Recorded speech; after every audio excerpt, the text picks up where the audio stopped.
Hey guys, welcome to Frank's Tech Help from beautiful Waikiki Beach in Honolulu, Hawaii. Today we're going to be upgrading my MacBook with a new 500 gigabyte USB, external USB drive that I purchased. You can find these for varying sizes, 360 gigabyte. I decided to go with 500 gigabyte because I do a lot of video editing, music production, stuff like that. So the overall idea is that we want our Mac system, everything cloned onto this drive. We will take this drive out, swap it with the drive that's currently in the system, and hopefully be back up and running like nothing happened. Okay, so let me jump over. The first thing that you guys are going to need here is a program called Super Duper. It's free. So if you just Google Super Duper, it'll be your first selection there. And once you come over to the page, on the right hand side, very simple right here, download. Okay, now once you download this software, it's very quick. Jump back here real quick. You'll see that it's mounted to my desktop right now, and after it asks you for the installation stuff, you'll have an icon here. Simply drag this icon into your applications folder, okay, and then you'll see it pop up over here under applications. You can close out of this window. Now, just to save some time here, I've already got mine started up. Now the first time, actually, let's go ahead and plug in your USB device real quick. I want to show you something. My end connector looks like a USB digital camera connector, but there's a difference. This cable that comes with it sends power to the unit itself. So very simply, plug it in right there. Let's plug it into the USB drive now, and we should see it pop up over here on the desktop.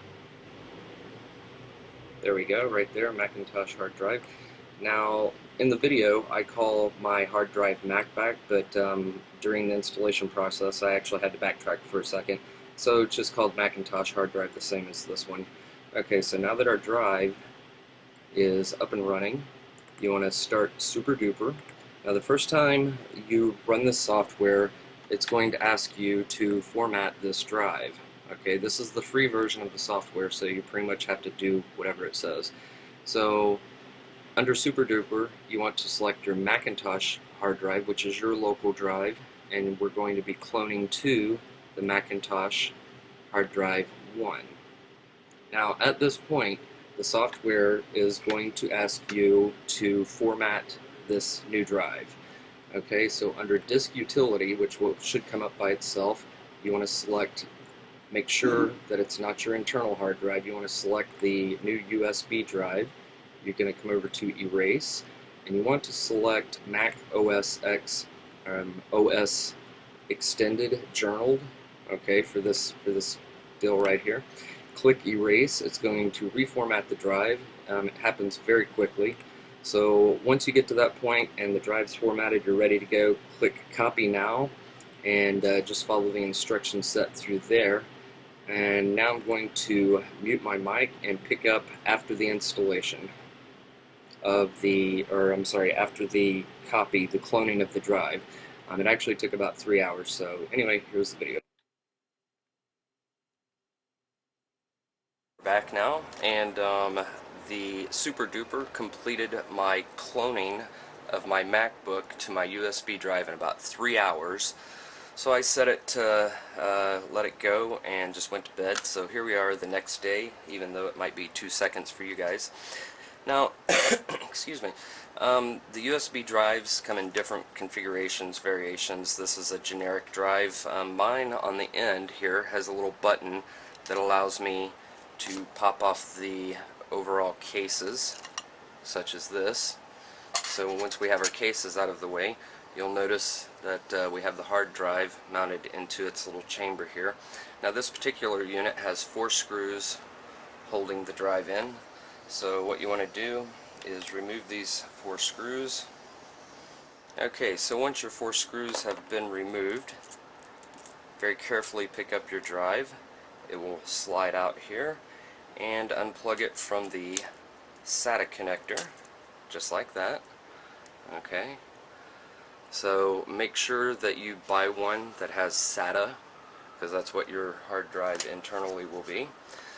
So we'll take our screws, all our miscellaneous stuff, set it aside right here, and make sure that try to temporarily store the drive on the bottom side there. Okay, next step is to open up the MacBook, take a coin, release the battery as you saw in my other videos, and there are 3 screws, 1, 2, 3, that will need to be removed real quick. Okay, once you have the 3 screws removed, just simply pull out and remove the bracket there. Now, in order to get your existing hard drive out of the system, you'll notice there's a little white flap here. You want to flip that out like that and simply grab your hard drive and slide it out.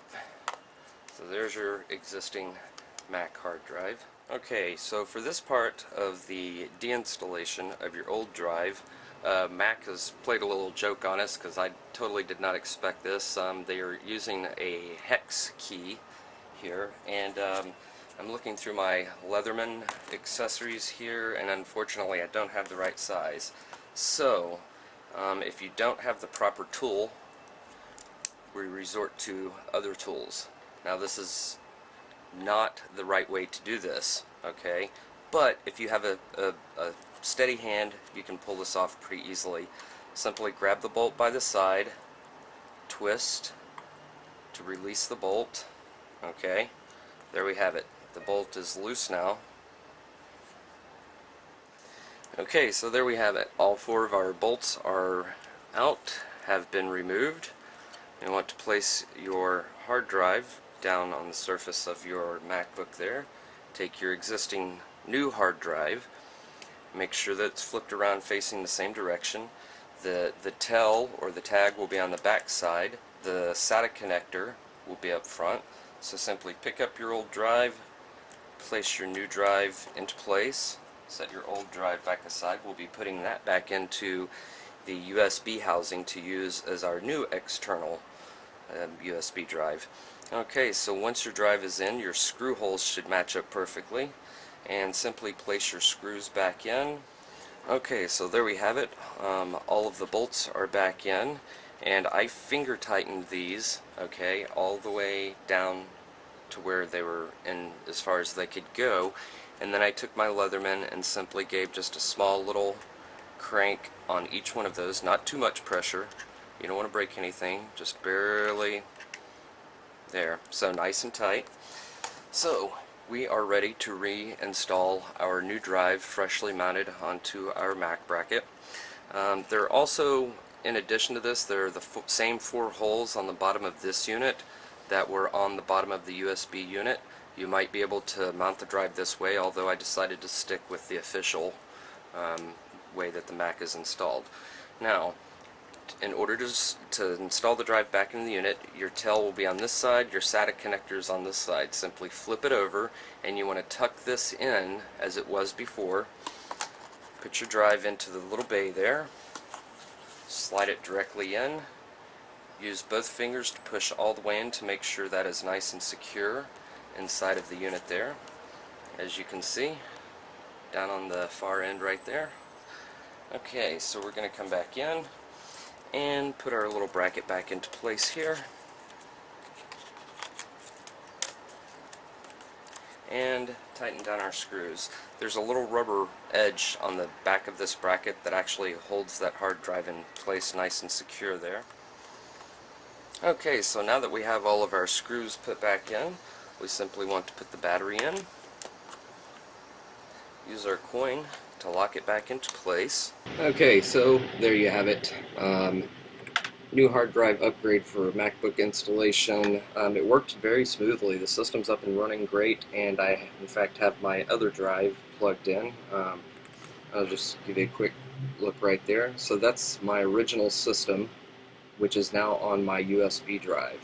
So I haven't really determined if I'm going to save the backup on this or run Time Machine, but or just use it as a regular 160 gigabyte USB drive for backup of video, music, stuff like that. Anyway, hope this video was helpful for you guys. If it was, please post a comment. If it wasn't, poke my home. And as always, peace.